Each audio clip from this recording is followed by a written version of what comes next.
Praise the lord. Welcome to showers of blessing. దేవుని కృపలో భద్రపరచబడి నూతన దినంలో ప్రవేశించాం.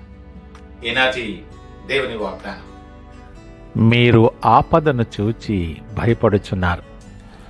You see something dreadful and are afraid. యోబు గ్రంథం 6వ అధ్యాయం 21వ వచనం. Praise God. ఈ నూతన దినములో దేవుడు మీ కొరకు సిద్ధపరిచిన ప్రతి దీవెన ఆకాశపు వాకిళ్ళు విప్పి మీ మీద కృమ్మరించునుగాక. మరి ఒక నూతన దినాన్ని ఆరంభిస్తున్న నేపథ్యంలో ప్రేమ కలిగిన వాగ్దానము ద్వారా దేవుడు మనల్ని దర్శిస్తూ ఉన్నాడు. ఈ నూతన దినములో దేవుడు యోబు జీవితము ద్వారా మనతో మాట్లాడుతూ ఉన్నాడు. యోబు తన జీవితంలో అతిపెద్ద కష్టాన్ని ఎదుర్కొన్నాడు. అతనుకున్న సంపద అంతా పోయింది. పిల్లలు చనిపోయారు. శరీరమంతా గాయాలతో నిండింది. స్నేహితులు విమర్శిస్తున్నారు. ఈ నేపథ్యంలో యోబు తన స్నేహితులతో చెప్తున్నాడు, మీరు ఆపదను చూసి భయపడుతున్నారు. ఇది కేవలం ఆపద గురించి మాత్రమే కాదు సుమా. ఇది మనం ఇతరుల బాధను ఎలా చూస్తామో, ఈ సందర్భాలలో మన ఆలోచన విధానం ఎలా ఉంటుందో దాని గురించి ఆయన మాట్లాడుతున్నాడు. తన స్నేహితులైన ఎలీఫజు, బిల్దదు, జోఫరులను ఉద్దేశించి యోబు మాట్లాడుతున్న మాటలు ఇవి. వారు మొదటిలో 7 రోజులు యోబుతో నిశ్శబ్దంగా ఉన్నారు. కానీ తర్వాత మాట్లాడటం మొదలుపెట్టినప్పుడు వారి మాటలు యోబుకి నెమ్మది, సమాధానం ఇవ్వలేకపోయాయి. కేవలం విమర్శ మాత్రమే వారి మాటల ద్వారా యోబు గ్రహిస్తూ ఉన్నాడు.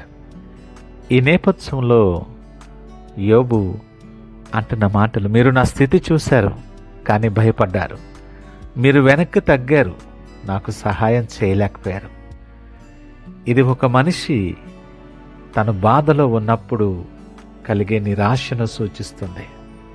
స్నేహితులున్నారు కానీ స్వాంతన లేదు. ఎవరైనా కష్టంలో ఉన్నప్పుడు చాలామంది వెనక్కి తగ్గిపోతారు. దేవుడు మనల్ని అలా కాకుండా ఆయన పిలుస్తూ ఉన్నాడు. భయపడకుండా సహాయము చేయమని పిలిపిస్తున్నాడు. ఓదార్పు, ఆదరణ వారికి ఇవ్వమని దేవుడు ప్రేరేపిస్తూ ఉన్నాడు. మనము కష్ట సమయాల్లో ఉన్నప్పుడు ఆయన మనలను ప్రేమించి ఆదరణ కలుగు చేస్తాడు. ఆదరణ పొందుకున్న మనం ఆదరణ ద్వారా మనము ఇతరులకు కూడా ఆదరణ కలుగు చేయవలసిన వారమై ఉన్నాం. పరిస్థితులను చూసి భయపడి వెనక్కి తగ్గే వ్యక్తులుగా కాకుండా మనము ఆదరణ కలిగించే వనరులుగా ఉండాలని దేవుడు కోరుచున్నాడు. యోబు స్నేహితులు దేవుని శిక్షను చూసినట్లు భావించి యోబు దోషిగా ఉన్నాడని వారు నిర్ణయించారు. వారి భయానికి అది మూలం. దేవుడు శిక్షిస్తే నేను కూడా దోషిగా అవుతానేమో అన్న ఆలోచన. కానీ వాస్తవానికి మనము గమనిస్తే దేవుడు యోబుని పరీక్షించాడు, శిక్షించలేదు. మనకు వచ్చే ప్రతి బాధ శిక్ష కాదు, అది నీ పరిశుద్ధతకు దారి అని గ్రహించాలి. లేఖనం అంటుంది కదా, వివిధమైన పరీక్షలు మీ మార్గాల్లో వచ్చినప్పుడు సంతోషించండి, అవి మీ విశ్వాసాన్ని స్థిరపరచును అని. దేవుడు భయపడే వారిని కాకుండా ఆయన యందు విశ్వాసం ఉంచే వారిని కోరుకుంటున్నాడు. యోబు యొక్క స్నేహితులు వెనక్కి తగ్గారు, కానీ దేవుడు యోబును ముందుకు తీసుకెళ్ళాడు. మనము ఇదే పాఠం నేర్చుకోవాలి. ఆపదను చూసి భయపడకుండా విశ్వాసముతో ఎదుర్కోవాలి. లేఖనము ద్వారా దేవుడు సూటిగా మాట్లాడుతున్నాడు. భయపడకు, నేను నీ దేవుడినై ఉన్నాను.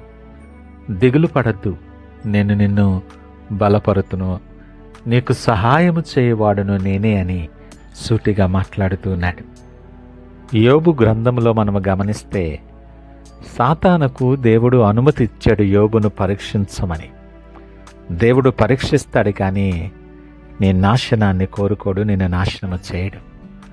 నీ ఆపదలో నీ విశ్వాసం శుద్ధి చెందాలి, అది మెరుగు పెట్టబడాలి. విశ్వాసములో నువ్వు స్థిరపడాలనే దేవుని ఆశ. నీ మార్గములో నువ్వు ఎదుర్కొనే ఆపద నీ భయాన్ని బహిర్గతం చేస్తుంది, కానీ నీ విశ్వాసం నీకు బలముగా నీతో పాటు ఉంటుంది. యోబు స్నేహితులు భయపడ్డారు. యోబు బాధపడినా కూడా భయపడలేదు. అందుకే దేవుడు యోబుని రెండింతలుగా హెచ్చించి ఆశీర్వదించాడు. ఈ నేపథ్యంలో మన జీవన ప్రయాణాన్ని కూడా ఒకసారి పరిశీలించుకుందాం. ఎవరి బాధనైనా చూసి నువ్వు దూరమయ్యావా? ఎవరి ఆపదను చూసి భయపడి నిశ్శబ్దంగా ఉండిపోయావేమో? లేక మనమే కష్టంలో ఉండి స్నేహితుల నిర్లక్ష్యంతో బాధపడుతున్నావేమో? దేవుడి దినాన్ని నీతో మాట్లాడుతున్నాడు. నువ్వు భయపడకు, నీవు ఒంటరివి కాదు. విడువని ఎడబాయని దేవుడు ఎప్పుడు నీతో ఉన్నాడు. ఆయన నీ స్నేహితుడు మాత్రమే కాదు, నీ ఆశ్రయం, నీ దుర్గం, నీ బలం. ఈ వాగ్దానము ద్వారా మనము నేర్చుకోవాల్సిందేమనగా, నీ ఆపదను చూసి దేవుడు భయపడ్డు. నువ్వెందుకు భయపడుతున్నావు? సర్వశక్తిమంతుడైన దేవుడు నీతో ఉన్నాడనే విశ్వాసము కలిగి ధైర్యం తెచ్చుకో. నువ్వు ఇతరుల బాధను చూసినప్పుడు దేవుని ప్రేమతో స్పందించటం నేర్చుకుందాం. భయం అనేది మనుషుని యొక్క సహజమైన స్వభావం, కానీ విశ్వాసం దేవుని స్వభావం. మన జీవితం భయంతో కాక విశ్వాసముతో నడవాలి. దేవుడు మనకు పిరికితనము కలిగిన ఆత్మనివ్వలేదు. నీ ఆపద, నీ శ్రమ నీకు అంతం కాదు. అది నీ సాక్ష్యానికి ఆరంభం, బలమైన పునాది. ఈ నూతన దినములో ఆయన వైపు చూస్తూ ఆయన సిద్ధపరిచిన ఆశీర్వాదాలు స్వతంత్రించుకునేలాగిన ప్రార్థనతో దినాన్ని ఆరంభిద్దామా? ప్రార్థించుకుందాం. మహోన్నతుడు, నమ్మకమైన మా యేసయ్యా, స్తోత్రాలు. ఈ ఉదయకాల సమయం మరొకసారి మాతో మీరు సూటిగా మాట్లాడి బలపరిచిన విధానము చొప్పున మీకు వందనాలు, స్తోత్రాలు.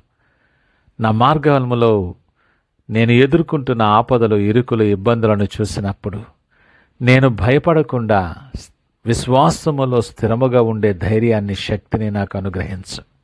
నా ప్రతి భయానికి బదులు ధైర్యాన్ని మాకు అనుగ్రహించి, నా నిర్లక్ష్యానికి బదులు దయను మీరు అనుగ్రహించమని ప్రార్థన చేస్తూ ఉన్నాను.